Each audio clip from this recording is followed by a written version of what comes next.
Tazmamert était une prison secrète pour prisonniers politiques à l'est du Maroc dans l'Atlas. Réputée pour ses conditions d'incarcération très difficiles. Elle se trouvait dans une zone désertique près d'Erriche, entre Erachidia et Midelt, dans la région de Meknès Tafilalet. Surnommé l'Alcatraz marocain, on raconte qu'il était impossible de s'en évader à cause du désert très aride qui l'entourait. La ville la plus proche, Erachidia, se trouvait à 50 km. Entre 1972 et 1991, Tazmamart est devenu un symbole d'oppression dans l'histoire politique du Maroc contemporain durant les années de plomb. La prison de Tazmamart fut construite entre 1972 et 1973, juste après le premier coup d'État avorté de Skirat contre le roi Hassan II du Maroc le 10 juillet 1971. Après l'échec de la tentative du général Oufkir dans le second coup d'État des aviateurs du 16 août 1972, 58 officiers et sous-officiers des forces armées royales furent envoyés à la prison centrale de Kénitra et plus tard à Tazmamart.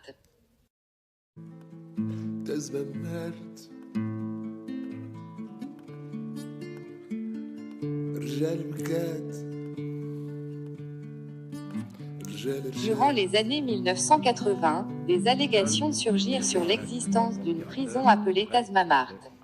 Les autorités marocaines dénièrent l'entièreté de ces allégations. Il fallut attendre la publication du livre Notre ami le roi par le journaliste Gilles Perrolton 1990 pour que le sujet atteigne un niveau politique. En 1991, sous la pression de groupes internationaux de défense des droits de l'homme, ainsi que de certains gouvernements étrangers, le roi Hassan II décida de fermer la prison et de relâcher les derniers détenus.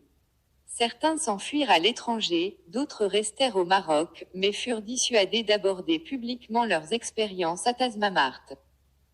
Crâne rasé, souvent très jeunes, par groupe d'une dizaine, les mutins sont embarqués vers un lieu de détention qui n'est pas précisé.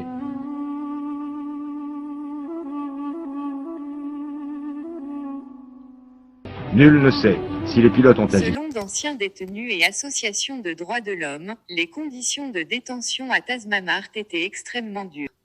Y sévissaient torture et mauvais traitements, les conditions effroyables de vie dans la prison étaient les plus grandes menaces sur la vie des détenus.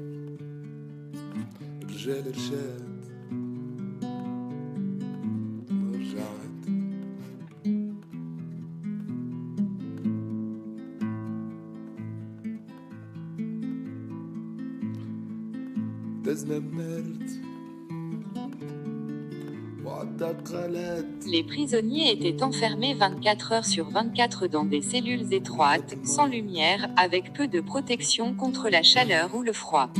Il n'y avait pas de traitement contre les dommages causés par la torture ou les maladies type tuberculose. Les rations de nourriture étaient minimales. Les contacts n'étaient pas permis. Il y eut aussi des allégations d'exécution. En tout, 35 prisonniers décédèrent, soit plus de la moitié des personnes incarcérées à Tazmamart durant les 18 ans d'existence du bagne, avant que la prison soit finalement fermée en 1991.